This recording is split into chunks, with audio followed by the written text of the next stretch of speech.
Pasilong ta diri guys sa ilawom sa mahogany. Kapoy ko. Kuan so pasilong sa ta diri init kaayo nagsigig pangitag sa akong tuyo. Close man daeron.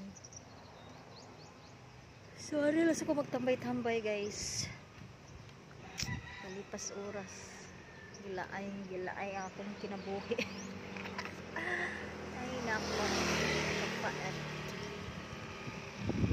Hangin kayo sa ilawom sa mahogany. Sa landong.